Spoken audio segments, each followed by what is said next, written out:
Então nós estamos aqui no nosso seminário de libertação e cura, e eu quero falar de um assunto, até o pessoal da IJAD já trouxe algumas partes do que eu vou falar, e os pessoal que não são da nossa igreja, ou os que vão agora nos acompanhar pelas redes sociais, é um assunto bem interessante, eu tenho certeza que ele vai te dar alguns esclarecimentos do mundo espiritual.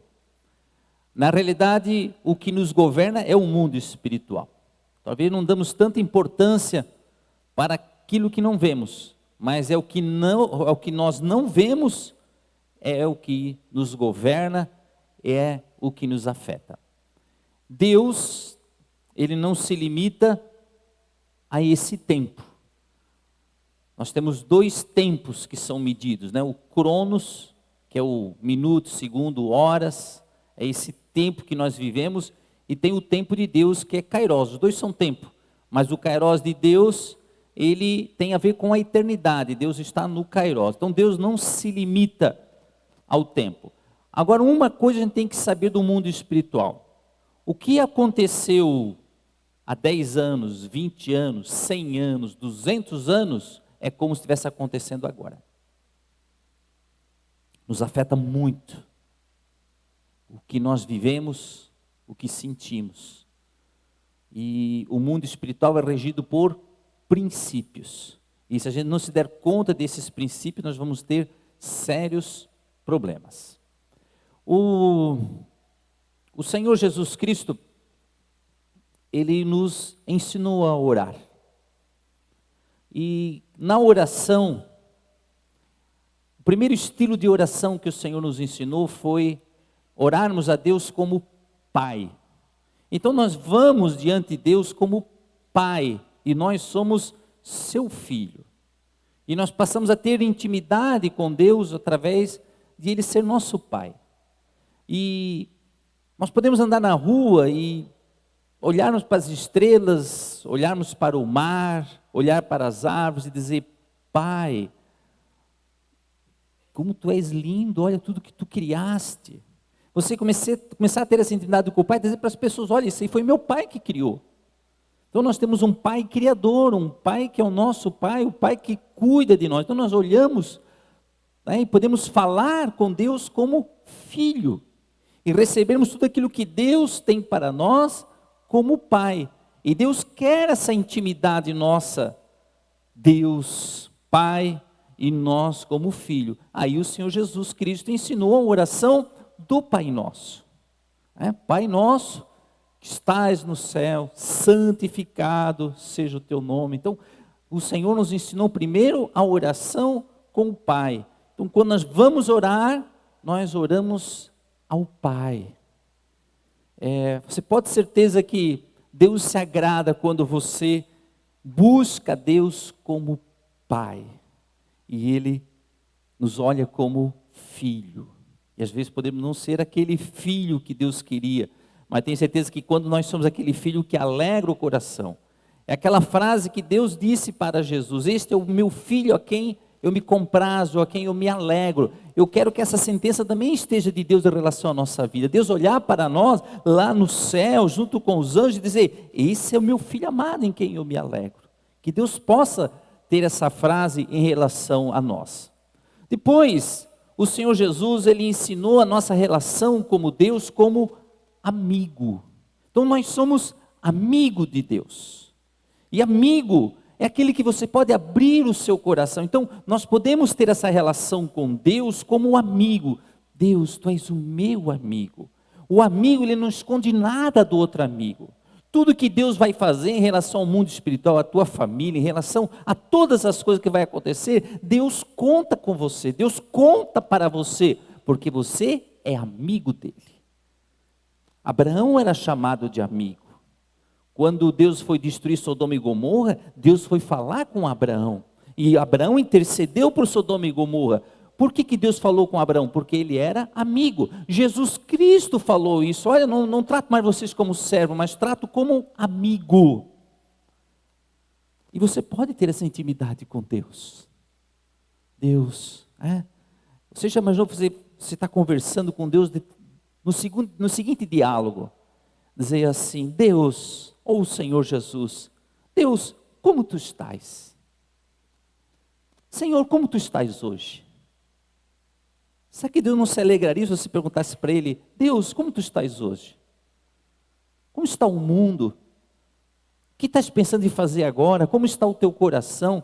Porque a palavra de Deus diz que o Espírito Santo se entristece, Deus se entristece, Deus se alegra.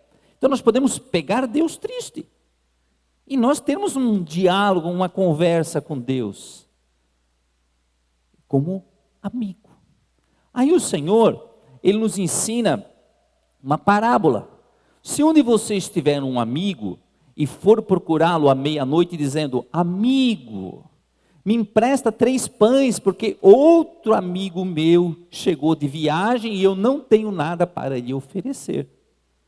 Aí Jesus nessa parábola diz o seguinte: olha, o amigo vai dar o pão não só porque é amigo, mas porque você insiste com ele.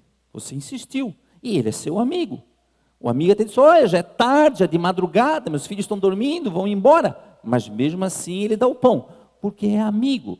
Então o Senhor Jesus, Ele nos ensinou uma relação, nossa relação a Deus como Pai, uma relação agora como amigo.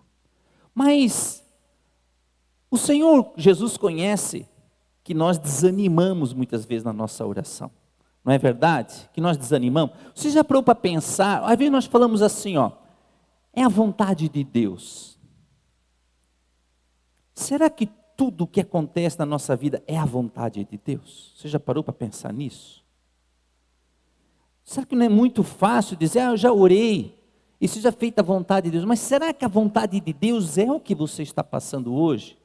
A dor que você está passando, a enfermidade que você está passando, a luta que você está passando, será que é a vontade de Deus? Você já parou para pensar nisso? Que tipo de oração, que tipo de ações que eu vou fazer para mudar muitas vezes o que eu estou passando, a história da minha família, a história da minha vida, a história do mundo espiritual? Porque parece que é muito fácil: eu já orei para Deus, está nas mãos de Deus. Mas será que é assim que funciona? Você já parou para pensar nisso? Será que esse não é o tipo de oração que nós aprendemos de criança, ou nos ensinaram? Não, está na mão de Deus e Deus sabe o que faz. Não resta dúvida que Deus sabe o que faz. Mas será que essa é a vontade de Deus para a tua vida? A vontade de Deus para os teus filhos, para os teus negócios, para a tua família? Será que não torna-se até um pouco confortável para nós dessa forma? Mas será que Deus quer que nós agimos assim, desta maneira?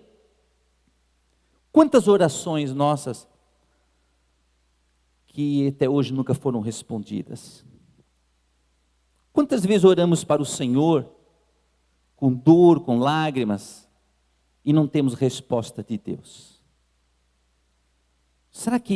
Por que Deus está em silêncio? Será que é para nos provar?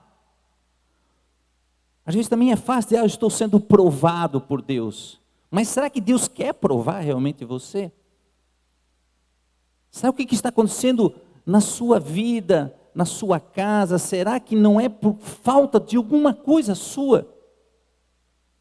Aí o Senhor, então, primeiro Ele ensinou a oração como pai, depois ensinou a oração como amigo, e passado algum tempo, lá em Lucas 18, antes era Lucas 11, agora o Senhor, Ele entra, né, certo? Ele viu eles orando, viu os discípulos orando, começou a orar a Deus como pai, depois orou como amigo. Agora Jesus chamou ele assim: olha, eu vejo que vocês desanimam, né? Então é o seguinte, eu vou contar uma parábola para vocês, para mostrar como devia orar sempre e nunca desanimar. Então nós temos que orar sempre, mas nunca desanimar. E quando é que nós desanimamos? Quando a gente não vê a resposta de Deus, quando a gente não vê Deus se manifestar. Mas se Deus não está se manifestando, será que é porque a culpa é de Deus? Aí o Senhor, Ele conta uma parábola. Em certa cidade havia um juiz. Agora Jesus apresenta a Deus como juiz. Nós temos a Deus como Pai, nós temos a Deus como amigo, e agora Jesus apresenta a Deus como juiz. Então nós temos um Deus muito importante. Olha, esse nosso Pai, ele é muito importante mesmo. Além de ele ser nosso amigo, ser nosso Pai, ele é juiz. E além de ser o Criador de todas as coisas. Mas é importante a gente entender a Deus como juiz. Porque um juiz, a função dele é julgar. Mas quando ele julga diante de fatos. Se nós temos alguém que é justo, um justo juiz, é o nosso Deus. E ele vai julgar diante de fatos. Satanás, ele não nos acusa a nós como filhos de Deus, porque ele sabe que o pai vai defender o filho. Ele não acusa a gente como amigo de Deus, porque ele sabe que o amigo vai até o fim. Mas ele vai diante de Deus, porque ele sabe que Deus é juiz. Então o Senhor, ele diz assim, havia em certa cidade um juiz que não temia a Deus. Ele não temia a Deus nem respeitava ninguém. Havia também naquela mesma cidade uma viúva que sempre o procurava dizendo, julgue a minha causa contra o meu adversário. Julgue a minha causa contra o meu adversário. Então, Jesus conta uma parábola para mostrar agora a figura de um juiz. E esta mulher, o que ela buscava? A justiça contra um adversário. Esta mulher não foi lutar contra o adversário. Ela foi diante de um juiz. Ela foi buscar diante de juiz a justiça para a sua causa. Então o Senhor disse, ouça bem o que diz este juiz iníquo. Este juiz era iníquo. Porque ele defendeu, ou melhor, ele julgou a causa daquela mulher. Mas por que ele julgou a causa daquela mulher? Porque aquela mulher insistia, aonde ia aquele juiz, ela ia atrás. Doutor, faça-me justiça. Excelência, faça-me justiça. Excelência, não esqueça de mim. Aquele homem ficou muito aborrecido e ele teve que fazer justiça, porque ela insistia diante dele. Aí então, diante disso, o Senhor diz, ouça bem o que diz este juiz iníquo. Será que Deus não fará justiça aos seus escolhidos? Que a Ele clamo dia e noite, embora pareça demorado em defendê-los? Nós não temos a sensação, às vezes, que Deus é demorado? Quantas coisas, irmãos, em nossa vida que parece que travaram na metade do caminho. E temos assuntos pendentes em nossas vidas que ainda não foram resolvidos. Está ali, está travado. Mas eu estou na igreja.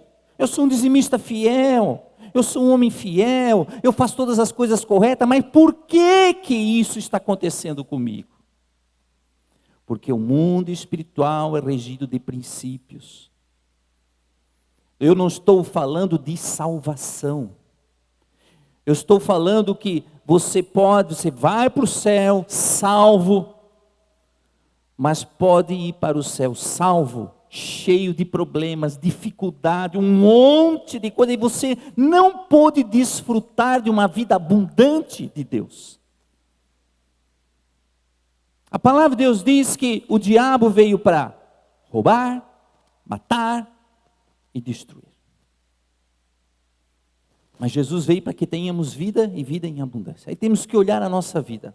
Se nós não estamos com uma vida em abundância, é porque a nossa vida tem legalidade. Há princípios que ali o diabo está destruindo, está matando nossos sonhos, destruindo nossos projetos. E o pior de tudo, quando o diabo nos usa para a gente matar pessoas, para nós destruirmos sonhos de outras pessoas. E às vezes nós podemos pensar que Deus está demorando. Mas Jesus diz assim, diga a vocês que depressa lhes fará justiça. Então tem uma maneira. Existe uma forma de eu chegar a Deus e Deus me fazer justiça rapidamente, depressa. Contudo, quando o Filho do Homem vier, será que ainda encontrará fé sobre esta terra? Jesus está falando, olha, eu vou buscar a minha igreja, mas será que eu vou encontrar fé no meio da minha igreja? Será que eu vou encontrar fé no meio de vocês? Então o Senhor, Ele quer dar o melhor para nós. Nós temos a palavra de Deus, mas o que nós estamos fazendo com a palavra de Deus? A ver, nós só temos temos até o conhecimento da palavra de Deus mentalmente, mas espiritualmente nós não estamos colocando em prática. Então o Senhor, quando Ele fala da parábola do juiz, Ele está dizendo o seguinte: Deus lhe fará justiça rapidamente. Embora alguns tenham por demorado. Quando é que nós temos Deus como demorado? Porque nós não estamos agindo nos princípios espirituais. Aí nós vamos dizer que Deus é demorado. Até falamos, Deus não, como é que é? Deus tarda, mas não falha. Se tardou, falhou. Deus escreve certo por linhas tortas. Será que é assim que Deus escreve?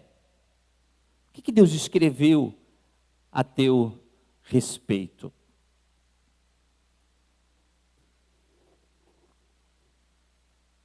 O livro de Hebreus, capítulo 12, ele nos fala de Deus como juiz. Ele diz assim: mas vocês chegaram ao monte Sião, a Jerusalém celestial, a cidade onde Deus vive. Ele não está dizendo assim, nós chegaremos.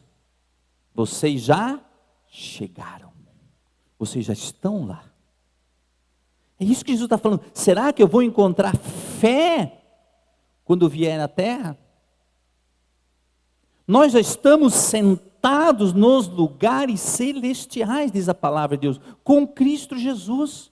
Nós realmente estamos assentados com Cristo. Aqui foi explicado sobre o corpo, sobre a alma e sobre o espírito. É o nosso espírito que tem o contato com Deus, a comunhão com Deus. O nosso espírito é para nós termos o contato com o mundo espiritual. O contato com o mundo espiritual é o nosso espírito, não é a nossa alma. E nem tampouco o nosso corpo. Nosso corpo, nossa alma, ele tem muito contato com o mundo natural. Mas com o mundo espiritual, é o nosso espírito. É o espírito que vê as coisas do mundo espiritual. Por isso, quando nós dormimos, o nosso corpo dorme, a nossa alma dorme, o nosso espírito não dorme. Nosso espírito não dorme. Nosso espírito está acordado ali, Ele não dorme, ele não precisa dormir. Ele é a parte de Deus que Deus deu para o homem para ter o contato com o mundo espiritual. Então, como é que Deus fala conosco? Às vezes, e se você olhar na Bíblia, Deus falou muito mais com os homens através de sonhos do que pessoalmente. Poucas vezes Ele falou pessoalmente. Poucas vezes vieram visões da pessoa acordada. Na grande maioria das vezes foram sonhos. Deus fala conosco através de sonhos. Não só Deus, como Satanás também. Satanás usa os nossos sonhos porque através do Espírito, nós vamos lá e joga coisas através do mundo espiritual. Desejos, um monte de coisa acontece. E às vezes Deus também quer nos revelar algo que vai acontecer no mundo espiritual. Ele fala através de sonhos. Por isso que a palavra de Deus, quando você sonha, escreve. Acordou, escreve. Porque você esquece depois. E quando nós sonhamos, o sonho... tem pessoas que têm livro dos sonhos. Sonhei com um cachorro. Alguns gostam de sonhar cachorro para jogar, quando era criança. Era criança, voltar criança. Aí tem lá o seu Leopoldo, lá ele era o dono apontava bicho lá. Os bichos, lembra, Giovanni, o seu Leopoldo? Morreu com 90 e poucos anos. Mas o seu Leopoldo também, todo mundo que... Eu escutava a conversa do pessoal, eu sonhei com uma jararaca, eu sonhei com um cavalo, eu sonhei com um cachorro. Aí jogava no bicho lá o número do cachorro, o número do jacaré, o número não sei do quê. Mas Aí tem o livro dos sonhos. Sonhar com um cachorro significa prosperidade. Não estou dizendo que é isso, tá, irmãos? Você, eu sonhei com um cachorro essa noite. 2020 vai ter muita prosperidade. Não, não é isso. Mas sonhei com um cachorro. Mas não tem o significado do cachorro. O que o cachorro significa para ti é uma coisa, que significa para mim é outra. Vamos supor, eu gosto de cachorro. Cachorro para mim ele é fofinho, é gostoso, gosto, né, de pegar no colo, tá? Eu gosto de cachorro. Outros não gostam nem de ver cachorro. Cachorro tem trauma, porque foi mordido, foi não sei o quê. Sonhou com um cachorro é coisa horrível. Então é isso.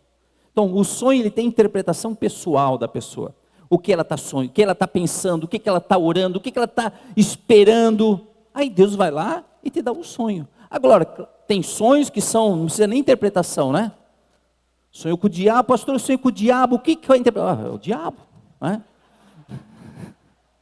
Eu sonhei lá com uma cobra, lá com chifre, eu estou sonhando com o diabo, não precisa interpretar. Sabe que cobra é coisa boa? Olha, não sei, para mim nunca foi, né? Mas então, só dando algum exemplo assim, que a gente está falando do mundo espiritual. Então, vocês já chegaram à cidade do Deus vivo. Nós já estamos lá. Você já tem acesso. Você tem um espírito. Esse espírito vai até a presença de Deus. Ele chega lá. Você pode estar aqui com o seu corpo, com a sua alma, e estar lá. João aconteceu isso. Paulo, ele diz, olha, eu fui até o terceiro céu. João teve visões em espírito, e o Senhor me levou. Como é que o Senhor levou? Levou ele em carne? Não, carne ele ia ser fritado. A alma não sai. Agora o espírito sim. Que é o espírito que está no mundo espiritual. Vocês já chegaram, nós já chegamos. Chegaram os milhares de anjos em alegre reunião à igreja dos primogênitos, cujos nomes estão escritos no céu. Então o nosso espírito chega lá, cheio de anjos. Mas vocês chegaram a Deus, juiz de todos os homens. Vocês chegaram. Vocês não chegarão, vocês já chegaram diante de Deus, juiz de todos os homens. Então, é isso que Jesus está falando, de Deus como juiz. Aos espíritos justos aperfeiçoados, a Jesus, mediador de uma nova aliança.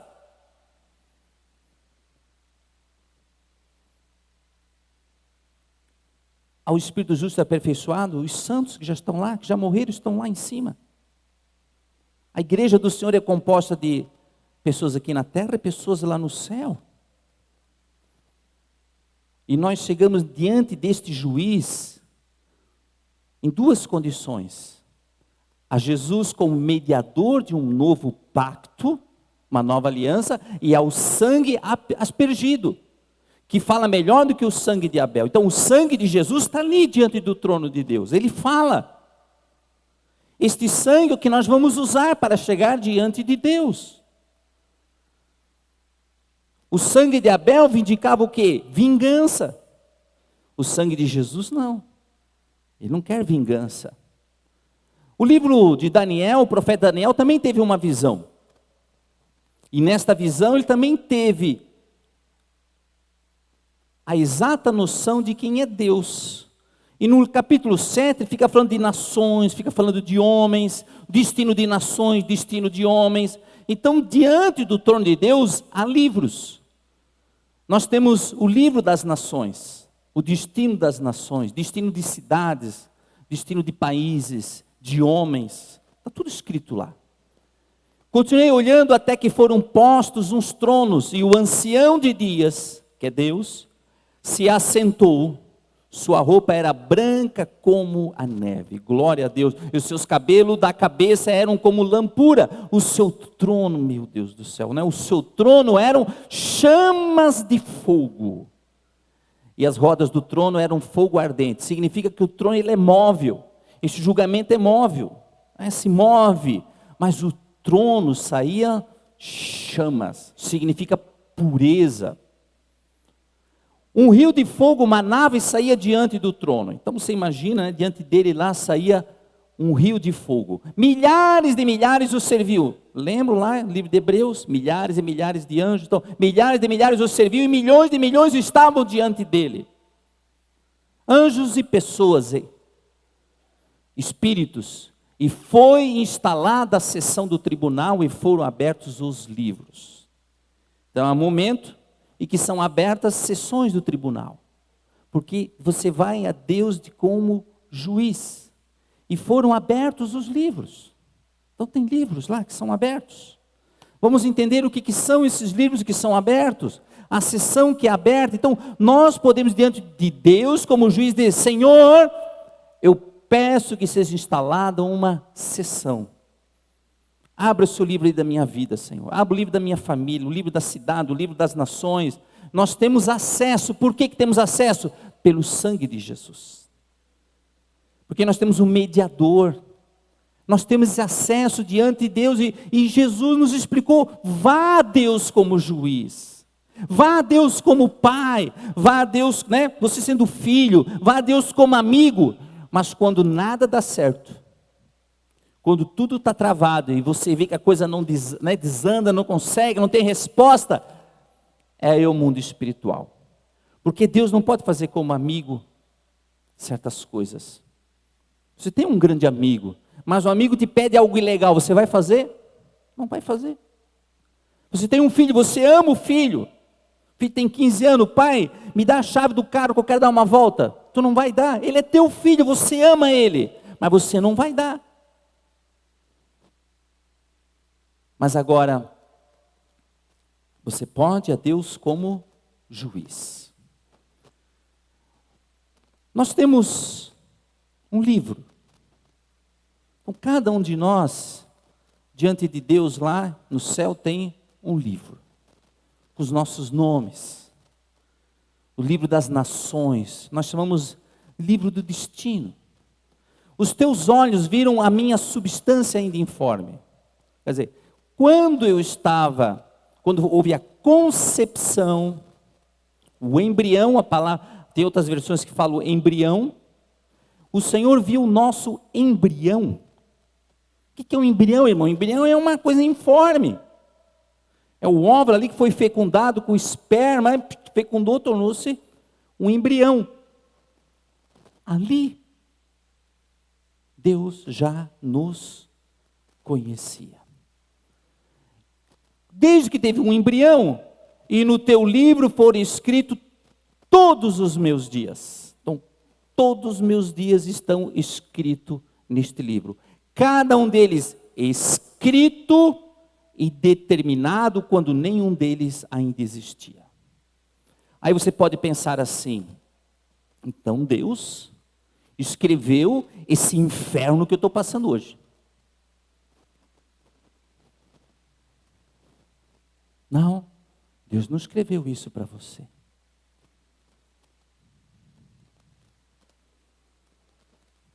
Quantas coisas estão acontecendo nas nossas famílias? Não era isso que Deus queria. Há muitas legalidades na nossa família. Muitas coisas que se passaram nesta família.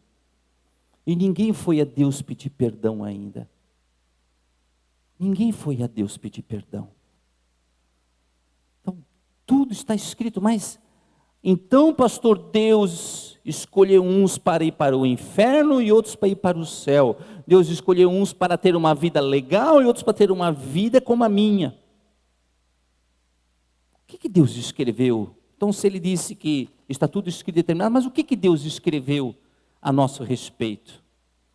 O livro de Jeremias diz assim, antes de formá-lo, antes de formá-lo no ventre materno, eu já o conhecia. E antes de você nascer, eu o consagrei e constituí profeta das nações. Como assim? Tu já me conhecia antes de eu nascer? Antes de ser formado? Então antes do embrião já... Por quê? É porque nós somos corpo, nós somos alma e somos espírito. Deus já conhecia o espírito de Jeremias. Antes de tudo. O que Deus fez? Eu já conhecia Jeremias. Então está aqui o espírito de Jeremias. Aqui está o livro de destino de Jeremias. Agora eu vou mandar o Jeremias. E qual é o portal de entrada legal para um espírito entrar na terra? O ventre da mulher. O ventre da mulher. Não o meu ventre, está meio barrigudinho, mas não sou eu, irmão, né? É o ventre da mulher, não do homem. É o ventre da mulher, é o portal legal para um espírito entrar na terra. Então o espírito de cada um, Deus já conhecia antes de você ser formado. E a Jeremias, ele consagrou para ser profeta. A cada um de vocês, o que é consagrar, irmãos? Consagrar é separar. O Senhor separou cada um de vocês. Cada um de vocês é separado para algo tremendo no reino dos céus. Deus te separou, Deus te consagrou. Te separou para a glória dele. Ah, pastor, mas então você profeta, você pastor. Irmãos, nem todos precisam ser pastores. Nem todos, são todos apóstolos, são todos pastores, profetas, mestres, evangelistas. Todos fazem milagres. Não, Deus distribui conforme Ele quer, quando Ele quer. Então Ele já nos escolheu o que nós seríamos. Você já parou para pensar quando você era criança? Quando nós somos criança, parece que está muito latente ali o que Deus escolheu de nós. Você já percebeu quando era criança? Você é um sonhador quando é criança. Aí a mãe diz assim, ou o pai, para de ser besta, filho. Fica sonhando essas coisas aí. Tu não vai dar nada mesmo. Nós somos pobres. Tu é um burro, tu não sei o quê. Quer dizer, aquilo que Deus planejou para nós, e que está muito forte, e nós somos crianças, estamos ainda recém-vindo de Deus. E aí nós somos abafados, amedrontados pelo medo, pelas circunstâncias. Quando nós somos crianças, nós começamos a fazer as coisas que Deus nos determinou. Ficamos brincando de médico, de polícia, de ladrão. Não, quando a gente brinca de ladrão não é que... né? Ali era só brincadeira. Né?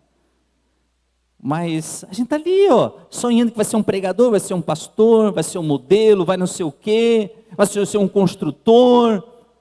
Está ali, eu vou ser um presidente da república, vou ser um prefeito. Aqueles brincando de prefeito, Deus queria que ela fosse prefeito.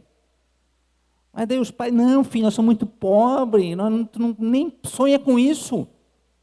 E aí vai tudo sendo abafado. Olha o que Deus diz. Pois somos feitura dele. No original grego, feitura, está poesia.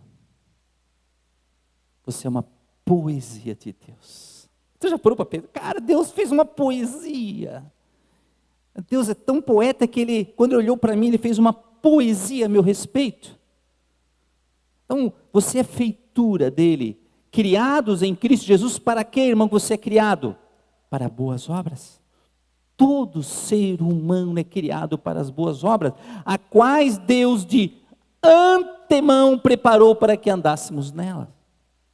A todos Deus preparou para que andasse nelas. Todos Deus preparou. Todos somos feitura de Deus, criados em Cristo Jesus para as boas obras. Jeremias 29:11, aí Deus fala os planos que Ele tem para você. Você quer saber quais são os planos que Deus tem para você? Porque eu sou o que conheço os planos que tenho para vocês. Se tem alguém que conhece os planos que tem para vocês, é Deus. Deus conhece. Planos de fazê-los prosperar. E não de lhe causar dano, de não lhe fazer mal. Planos de dar-lhes uma esperança e um futuro. Esse é o nosso Deus. O Deus que Ele nos criou para as boas obras, Ele tem planos de nos fazer prosperar. E Deus não nos criou para mandar para o inferno. Deus não nos criou para nós termos uma vida cheia, fora de propósitos. Ele nos criou para que tenhamos esperança e tenhamos um futuro. Então, o livro que Deus tem de cada ser humano é isso. Aí por que não acontece? Porque tem legalidade. Porque dentro do mundo espiritual tem coisas acontecendo e impede de tudo o que Deus quer. Então, diante desse tribunal, diante de Deus como juiz, nós temos um advogado. Alguém que nos defende. E diz assim: meus filhinhos, estas coisas vos escrevo para que não pequeis. E se alguém pecar, temos um advogado para com o Pai, Jesus Cristo o justo. Então, diante de Deus, nós temos Jesus, que nos media e é o nosso advogado. Mas diante desse juiz, que vai nos julgar, tem um que vai nos acusar. Um nos acusa, outro nos defende e um julga. A igreja está comigo? Você está entendendo, igreja? Amém? Ouvi uma grande voz do céu, que dizia: agora é chegada a salvação e a força e o reino do nosso Deus e o poder do seu Cristo, porque já o acusador de nossos irmãos é derrubado, o qual diante do nosso Deus os acusava de dia e de noite. Né? Isso ainda escatologicamente não chegou ainda. Por enquanto, Satanás tem poder para nos acusar. Satanás perdeu a sua posição original, que era de querubim protetor. Era um anjo, era um ser angelical. Essa função ele perdeu. Mas agora ele é Satanás. Satanás, a função de Satanás é nos acusar. Ei, Satanás sabe o seu destino. Conhece o seu destino. O destino final de Satanás é o lago de fogo e enxofre. E é para lá que ele quer nos levar. Apesar dele saber o seu destino final, ele luta para não chegar a esse destino. Porque a palavra de Deus ali, continuando esse Apocalipse 12:10, vai dizer: e eles o venceram pela palavra do testemunho e pelo sangue do Cordeiro. E não amaram as suas próprias vidas. Então, quando nós deixamos de amar a nossa vida, quando nós passamos a dar a palavra de testemunho e usarmos o sangue do Cordeiro, aí Satanás é derrubado. Por que Satanás ele quer que nós tenhamos um mau testemunho? Ele não quer que a gente use o sangue do Cordeiro.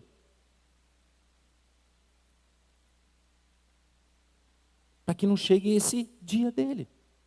Então Satanás é o nosso acusador. Ele acusou Jó diante de Deus. Qual foi a acusação que Satanás deu para Jó? Jó tem te servido. Ele te serve, mas ele te serve com segundas intenções. Deus, eu chego lá, eu quero entrar na vida de Jó, eu não consigo entrar porque você levantou uma cerca, e essa cerca é intransponível. Eu não consigo tocar nos seus bens, não consigo tocar nos seus filhos, na sua família, não consigo tocar na sua vida. Mas qual foi a acusação que Satanás deu? Que Jó servia a Deus por interesse. Satanás acusou. Então, Satanás sempre está. Existia um sacerdote chamado Josué.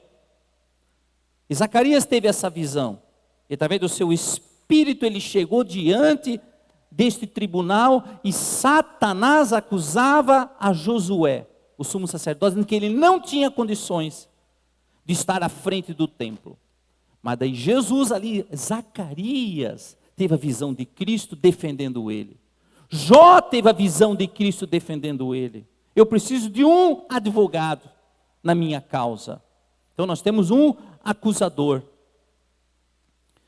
Jesus disse para Pedro em Lucas 22, 31, 32, Simão, Simão. Quando escuta 2 vezes o nome, né? Eu me lembro quando era criança. Calisto, Calisto. Aquilo já se arrepiava tudo, né? Já sabia que lá vinha coisa, né? Então, quando os pais chamam 2 vezes pelo mesmo nome, nunca é coisa boa.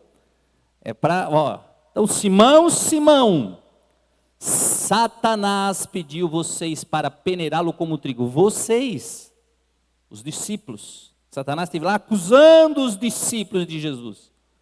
Mas eu orei por você. Teve gente que Jesus não orou ali, parece que Judas ali não entrou nisso. Para que a sua fé não desfaleça. Pedro, eu orei por você. Para que a sua fé não desfaleça. Quando você se converter, ele não era convertido ainda. Fortaleça os seus irmãos. O que Satanás acusou Pedro lá? Satanás foi ver lá o destino de Pedro. Destino de Pedro. Pescador, mas não vai ser pescador. Vai ser pescador de alma? Como assim pescador de alma? Vai ser apóstolo? Vai ser fundamento da igreja, coluna da igreja? Não! Como assim? Aí Satanás foi, olha, tem legalidade na vida de Pedro. Qual foi a legalidade? Eu não sei. Provavelmente árvore genealógica, família, pecado, sei lá o que aconteceu. Também, provavelmente, Pedro deve ter orado para Deus sobre os seus pecados ou sobre alguma coisa. E nessa oração de Pedro, mais Jesus como advogado, houve a defesa e Satanás não pôde matar a Pedro. Mas quando Satanás viu o destino de Pedro, Satanás queria tirar Pedro do seu destino, aquilo que Deus tinha criado a Pedro. Aí Pedro, depois, quando ele escreveu as suas cartas, 1 Pedro 5,8, ele diz assim, sejam sóbrios e vigiem. O diabo ou adversário de vocês, porque esse adversário eu conheço, anda ao redor como leão, rugindo e procurando a quem possa devorar. Então, Satanás está ali, né? Ele está nos olhando. E ruge.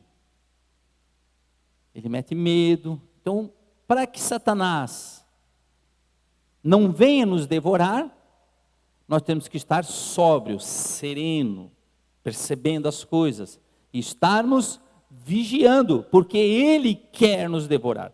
Esse dia eu estava vendo aquele Animal Planet lá, quando o leão ruge, ele ruge para que os animais tenham medo. E quando os animais têm medo, eles exalam um cheiro específico de medo. E o leão sente o cheiro do animal, pelo medo. Por isso que a palavra de Deus diz que o verdadeiro amor lança fora todo o medo. Jesus não te quer ver com medo. Jesus quer te ver com confiança, com alegria, crendo nas promessas de Deus. Mas sabemos que nós temos esse adversário. O que é esse adversário? Olha só, na palavra grega, a palavra adversário significa o seguinte, olha, antidicos. O diabo vosso antidicos. A palavra anti significa contra e dicos significa justiça, direito. Que significa adversário em juízo. Então quem é Satanás? É um adversário em juízo. Ele é um opositor, ele é um oponente num processo jurídico. Ele é nosso adversário e nosso inimigo. Quando o diabo não consegue, pela nossa vida que nós estamos levando, então ele vai o quê? Nas legalidades, nos princípios, para nos devorar. Então nós temos um adversário. Por isso que na parábola do juiz iníquo, a viúva disse, julga minha causa contra o meu antidicos. Então quem vai julgar é Deus. Então nós vamos diante do trono de Deus. Estou diante do trono de Deus. O que diz Hebreus 4,16? Assim sendo, aproximemo-nos do trono da graça, com toda a confiança. Então existe o trono, esse trono ele tem graça. Quando nós vamos diante de Deus, nós não vamos assim desconfiado de Deus, com medo. Nós vamos com confiança, para receber o quê? Misericórdia. E encontrarmos graça que nos ajude no momento da necessidade. Então nós vamos diante desse trono de Deus, mas com confiança. Nós vamos receber misericórdia. E nós vamos receber ajuda. Esse trono está disponível para todos os homens da face da terra. Todos. Então, quando as coisas não estão boas diante da nossa vida, a nossa vida está desandando, a família está desandando, os negócios estão desandando, vem a enfermidade, vem morte, vem um monte de coisa, o que você vai? Vai diante de Deus como juiz. Não vai diante de Deus como pai, não vai diante de Deus como amigo, vá diante de Deus como juiz, porque Jesus disse que depressa Deus lhe fará justiça.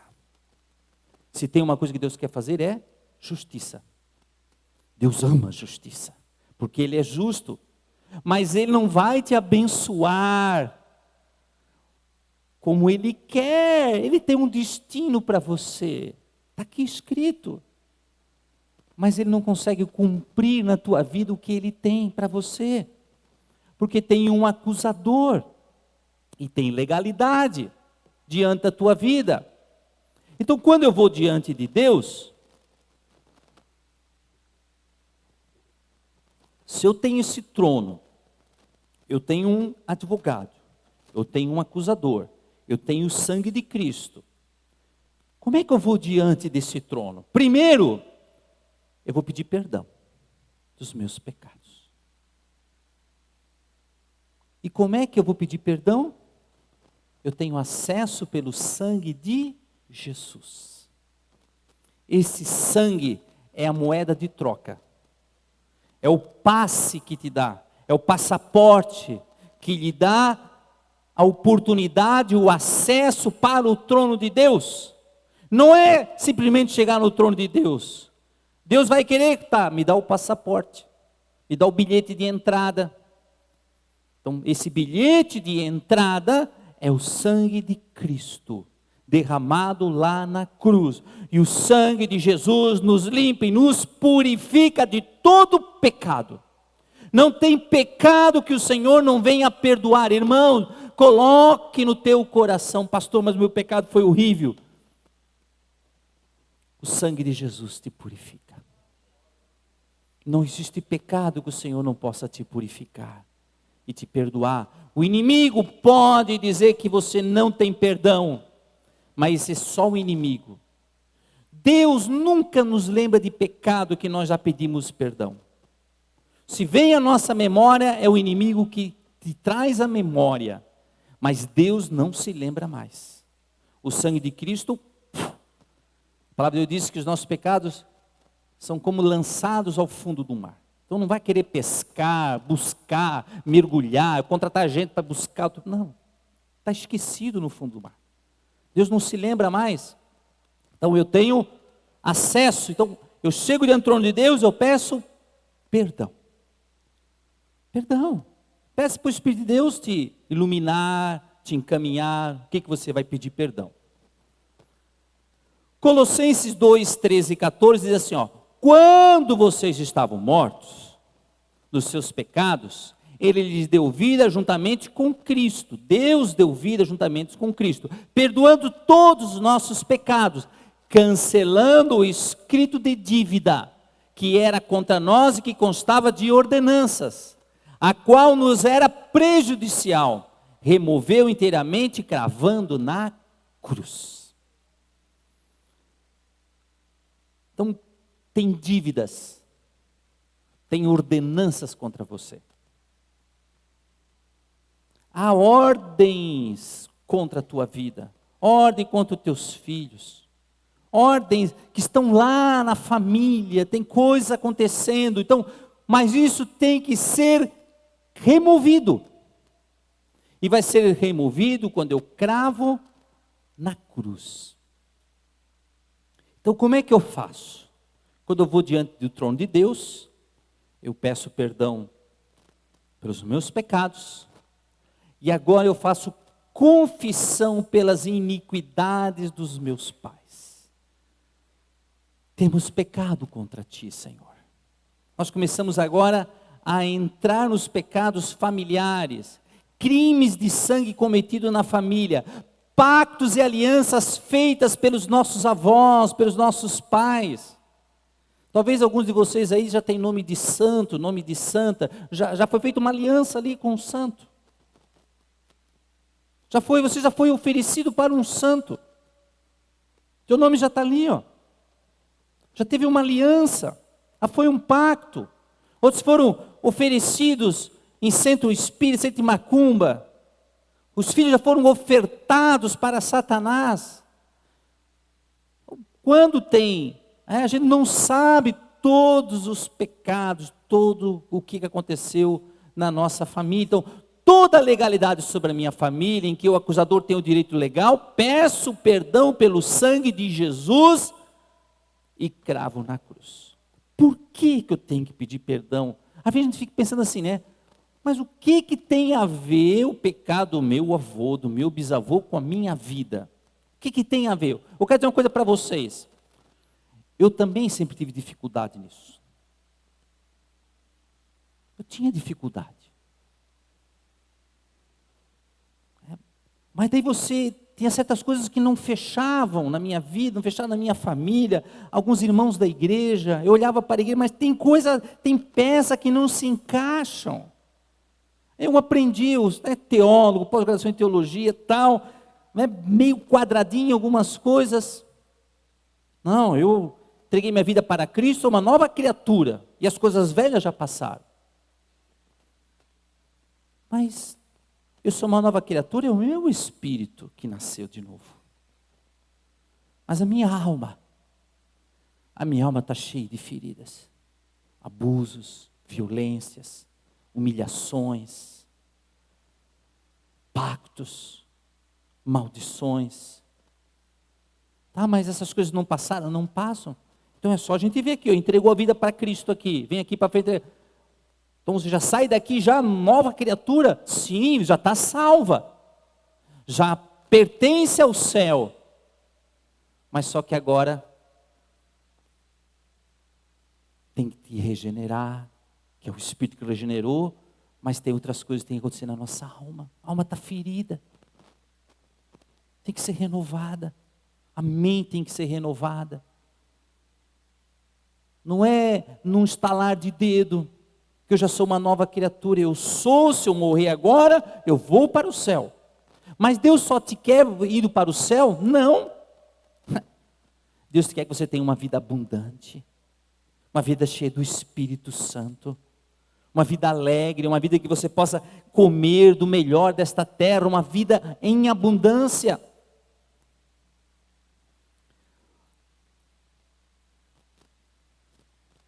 Os 10 mandamentos são inalterados. Todas as outras coisas que acontecem, né? Então, a gente tem dificuldade, irmãos, olha só. Nós não temos dificuldade quando se trata de bênção na nossa vida, né? Quando é palavras de promessas de bênção na nossa vida, nós não temos dificuldade, nós recebemos. Mas por que nós temos dificuldade em receber as palavras de maldição? Você já viu? Por que Deus iria colocar justo nos 10 mandamentos isto aqui? Será que tirou o efeito? Então, não roubarás, já não serve mais, não matarás, já não serve mais, não cobiçarás, não serve mais, não adulterarás, não serve mais. Será que nada de mais serve? Honrar pai e mãe não serve? Continua servindo. Este aqui é o 2º mandamento. Não farás para ti imagem de escultura, não te prostrarás a ela, nem a servirás. Continua valendo, não continua? Mas por que a segunda parte do versículo do mandamento a gente tira? Não vale? Claro que vale. Não adore essas coisas, não adore imagens. Não adore a imagem do Buda, não adore a imagem da Maria, não adore a imagem do Paulo, não adore essas imagens. Deus não precisa de imagem para ser adorado. Tanto que o anticristo, quando ele governar a terra, a primeira coisa que eles vão mandar fazer é uma imagem dele, para adorarem a imagem. O Salmo 115 diz, olha, não sejam como as imagens, as estátuas, feitas por mãos de homens, são de prata, são de ouro, são de madeira. Ele diz assim, olha, tem olhos, mas não veem, tem ouvidos, mas não ouvem, tem mãos, mas não apalpam, tem pés, não andam, mas são semelhantes a eles os que adoram essas imagens. O apóstolo Paulo disse, olha, a imagem não tem poder para nada, ela não é nada, é um pedaço de pau, um pedaço de gesso, é um pedaço de madeira, é um pedaço de ouro, de prata. O problema é o que tem por trás da imagem, que são cultos a demônios.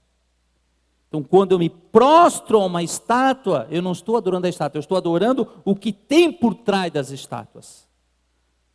E lá no livro de Romanos, ele fala que a idolatria tem muito a ver com pecados sexuais. Então, Deus diz assim, não adore essas coisas, nem preste culto a elas, porque eu, o Senhor, seu Deus, sou Deus zeloso, um Deus que zela pela nossa santidade, que eu visito, Deus visita a iniquidade dos pais, nos filhos, até a terceira e quarta geração. Daqueles que me odeiam, mas, ainda bem que tem o mas, faço misericórdia até 1000 gerações, daqueles que me amam e guardam os meus mandamentos. Então, quando se fala em iniquidades na Bíblia, quase sempre, na grande maioria das vezes, tem a ver com familiares, o corpo de família, pais, antepassados. Por que terceira e quarta geração? Porque nós temos condições de saber até a nossa terceira e quarta geração. Nós temos condições de saber os pecados dos nossos avós, dos nossos bisavós, né? Já trisavó, tataravó, não sei o que, não tem mais saber. Mas a terceira e quarta geração eu tenho condições de saber. Vai lá, descubra. Eu já descobri cada coisa, irmão, que é de arrepiar os cabelos. E a gente vai atrás e descobre mesmo. Descobre mesmo. Olha, eu tive um bisavô que ele era bugreiro, irmão. Você sabe, a gente nem sabe o que é bugreiro. A gente também tinha essa profissão ali dos 1900 por ali. Tinha uma tal de profissão bugreiro. O que o bugreiro fazia? Ele caçava índio. Caçador de índio. A profissão do cara era caçador de índio. Então o índio ia lá, roubava a agricultura, lá o milho, aí contratava o bugreiro. Tem um índio aí me comendo meus milho aí. Aí contratava o bugreiro ia lá e matava o índio. Matava o índio. Eles queriam lá uma área lá, aquela área lá, eu quero toda aquela, mas tem índio lá. O que se faz? Contrata bugreiro, vai lá e mata os índios todos, agora aquelas terras são minhas. E a minha avó me contou uma vez que eles mataram uma família, os índios, e aí eles contrataram lá o seu Rodrigues, lá, que era o bisavô lá. Lá chegou o seu Rodrigues, chapeludo, bigodaço. Não, brincadeira, bigode eu não sei, irmão. Mas o chapéu eles tinham. Espingarda eles tinham. Aí a minha avó conta como é que foi. Eles chegaram lá, na aldeia, conseguiram cercar a aldeia, eles e os outros bugreiros. Se contratava lá mais 10, 15, 20. Irmão, matar índio era como matar cachorro, era tudo igual. Não tinha pena, porque até a igreja também em alguns momentos dizia que negro e índio não tinha alma, você sabia, né? Então não teria problema. Índio é que nem animal, pode matar que como cachorro. Mas então eles entraram na aldeia, cercaram a aldeia, e colocaram todas as... Minha avó contava, né? Colocaram todas as crianças penduradas, os bebês e crianças, e degolaram cada criança. Depois as mulheres ajoelhadas, degolaram todas as mulheres. E por último degolaram os homens. Aí eu fico imaginando, quantos pecados tem nas famílias? O que acontece? Aí ninguém vai para Deus e dizer, Senhor, Deus está dizendo, ninguém pediu perdão para mim. Ninguém desta família, ninguém que faz parte dessas gerações, ninguém dali me pediu perdão. Isso são essas maldições. Eu quebro a maldição. Irmão, não adianta quebrar a maldição. Você vai ser quebrado. Mas o que eu tenho que fazer? Pedir perdão. Aí Deus visita. Não é Deus. Deus, ele permite dar a maldição. O diabo vai lá e diz, olha, tem legalidade aqui. Aqui nesta família tem aborto. E aí o aborto traz uma série de consequências. Aqui tem sangue, tem homicídio, sangue inocente. Ninguém pediu perdão para Deus. Satanás vai lá e diz, aqui tem legalidade. Tem legalidade nessa família. Livro de Levítico 26:40 diz assim, então confessarão a sua iniquidade e a iniquidade dos seus pais, com as suas transgressões, com que transgrediram contra mim, como também eles andaram contrariamente para comigo. Então, Deus manda confessar a iniquidade dos seus pais. Transgressões têm a ver com rebeliões contra Deus. Livro de Neemias 1:6. Estejam atentos os teus ouvidos e os teus olhos abertos para que atendas à oração do teu servo. Deus, esteja atento. Que hoje faço diante de ti, dia e de noite, pelos filhos de Israel, teus servos. Eu, Neemias, faço confissão dos pecados dos filhos de Israel, os quais temos cometido contra ti. Eu e a casa de meu pai pecamos. Neemias estava lá, como escravo no Egito. Ele foi o culpado? Não. Mas os pecados dos seus pais que desobedeceram, trouxeram ele ali. E ele entendeu. Por isso que Neemias foi tão usado por Deus. Ele entendeu. Daniel, também escravo na Babilônia, assim como Neemias. Ó Senhor, nós e nossos reis, nossos líderes e nossos antepassados estamos envergonhados por termos pecados contra ti. Daniel está dizendo assim, olha, nossos reis, estamos tendo que fazer confissão de pecado dos nossos presidentes, nossos governantes, prefeitos. Nós fizemos isso aqui numa vigília que tivemos aqui, numa sexta-feira. Estamos envergonhados por termos pecados contra ti. O Senhor nosso Deus é misericordioso e perdoador, apesar de termos sido os rebeldes, termos feito transgressão. Daniel, não te demos ouvidos, Senhor nosso Deus, nem obedecemos às leis que nos deste por meio dos teus servos, os profetas. Todo Israel tem transgredido a tua lei e se desviou, recusando-se a te ouvir. Por isso as maldições e as pragas escritas na lei de Moisés, servo de Deus, tem sido derramada sobre nós. Então, para esse assunto, o nosso coração, ele se fecha. Na verdade, falando disso, a gente já começa a arrumar algumas coisas. É a vontade de Deus. É a vontade de Deus que meu marido está morrendo, é a vontade de Deus que meu filho está morrendo. Então, muitas vezes nós aceitamos como se fosse somente a vontade de Deus. A palavra do Senhor diz, não há maldição sem causa. Então, quando tem maldição, tem causa. Vamos olhar os padrões na família. Suicídio, embriaguez, prostituição, enfermidades, falências de negócio, tudo aborta, tudo dá errado, miséria na família, depressão, adultérios, brigas, divórcios, abortos. Então começa a olhar na família e começa a ver padrões. Quando tem padrões, tem maldição. E quando tem maldição, eu tenho que fazer a confissão de pecados dos meus pais, dos meus antepassados. Eu estava vendo um testemunho numa cidade, e aquela cidade, frequentemente, ela tinha problemas de incêndio. E a igreja começou a orar, mas toda hora dá incêndio nessa cidade, vai nas casas, queimam, é morte, e dava incêndio nas florestas, pegava sempre incêndio naquela cidade. A igreja começou a orar, E alguém teve uma revelação, Deus deu a visão, que naquela terra, os antepassados, os indígenas, naquela terra eles tinham sacrificado crianças para um demônio.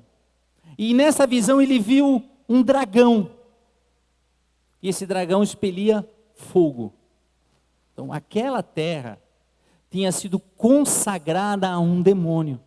E esse demônio tinha a legalidade de incendiar aquela cidade. O que eles fizeram? Confissão pelos pecados daquela cidade. E praticamente depois se acabou. Eu vi o testemunho de uma pessoa também, que Deus mostrou para ele, que Satanás estava usando o testemunho dele contra o filho. Satanás dizia assim: olha, eu trago aqui o testemunho do pai contra o filho. Por quê? Porque o pai dizia que o filho não ia dar nada, o pai dizia aquilo, o pai dizia aquilo ali. Então a vida daquele jovem, daquele homem não dava nada, porque trazia a palavra do pai como testemunho contra a vida daquela pessoa. Então olha como é importante o que nós falamos. A nossa palavra, por isso que a nossa palavra tem poder de vida e de morte. Então vamos ver o que nós estamos falando, porque o diabo usa as palavras de morte contra nós mesmos. Ele leva lá no tribunal, leva diante de Deus, diz: olha Deus, eu trago aqui o testemunho deste homem aqui, ó. As suas próprias palavras o condenam. Por isso que nós venceremos a Satanás, nosso acusador, pela palavra do testemunho, pelo sangue do Cordeiro, porque não amaram as suas próprias vidas. Então é a nossa palavra de testemunho é que não dá legalidade para o diabo. E o diabo usava a própria palavra do pai contra o filho. Depois que eu pedir perdão dos meus pecados, eu fazer confissão do pecado dos meus antepassados, aí eu começo a fazer batalha espiritual. Não adianta eu chegar e dizer: em nome de Jesus eu repreendo, o diabo eu repreendo. Tem que tirar a legalidade. Porque muitas vezes nós saímos mais castigados ainda quando nós fazemos batalha espiritual, sem pedir perdão dos pecados e sem pedir perdão dos pecados da família. Eu só vou começar a declarar guerra a Satanás depois que eu entrar diante de Deus, pedir perdão dos meus pecados, perdão dos pecados dos familiares. Agora sim eu vou declarar guerra contra os demônios que acorrentam a família. Aí eu repreendo o espírito de suicídio, espírito de embriaguez, demônios que levam à prostituição, demônios que levam à enfermidade, a falências, a miséria, a depressão, os adultérios, as brigas, os divórcios, os abortos. Aí sim eu começo a repreender esses espíritos que estão na minha família. Gerações após gerações estão ali, trazendo todo esse tipo de pecado, todo esse tipo de desgraças e problemas na minha família. Expulse em nome de Jesus Cristo, e determine que o Senhor envie os seus anjos celestiais nesta batalha. Envie, Senhor, manda os teus anjos fazer isso, manda os teus anjos fazer aquilo. Ei, o que diz a palavra de Deus? Que os anjos são espíritos ministradores, enviados para nos servir aqueles que hão de herdar a salvação. Sabe o que o Espírito de Deus me disse uma vez? Lá no céu, está cheio de anjos desempregados. Eles estão doidos para trabalhar, estão doidos para sair, mas a igreja não usa. Nós só ficamos com o nosso anjo ali que nos protege, parece que está bom. Não. Está certo que aqui deve ter uns 300 anjos aqui, o anjo de cada um, né, acampado ao redor aí, ou mais. Vamos usar os anjos.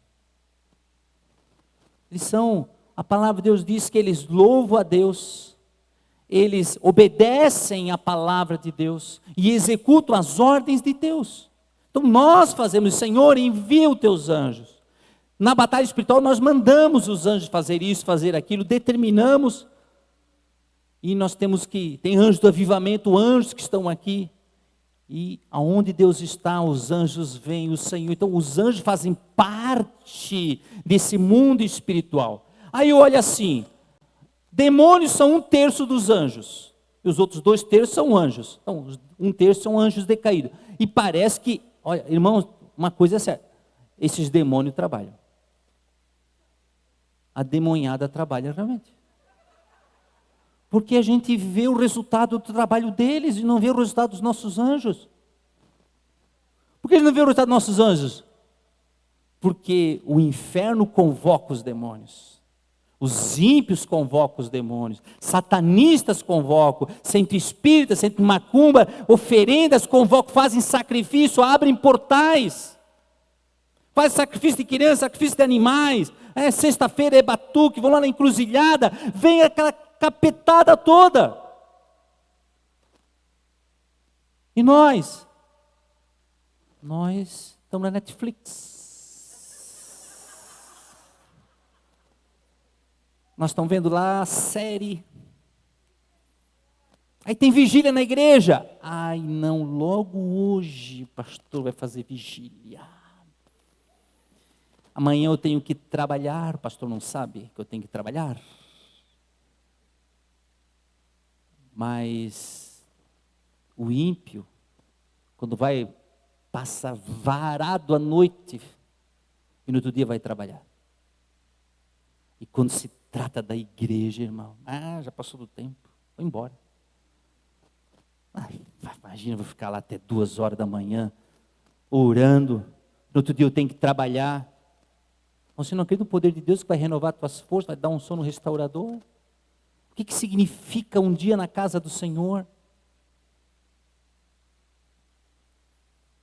Depois que você fez batalha espiritual, agora comece a profetizar. Profetize sobre o teu casamento, profetize sobre os teus filhos, profetize saúde, profetize prosperidade, sobre os ministérios da igreja, sobre emprego, sobre trabalho, proteção. Então, a gente começa já profetizando. Claro, devemos profetizar. Mas tem certas coisas que não é nem profetizar, irmão. É só palavra jogada ao vento.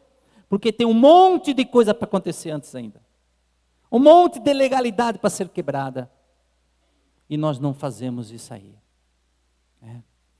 Então, pense tudo o que nós pregamos a respeito até agora, que Deus tem se movimentado.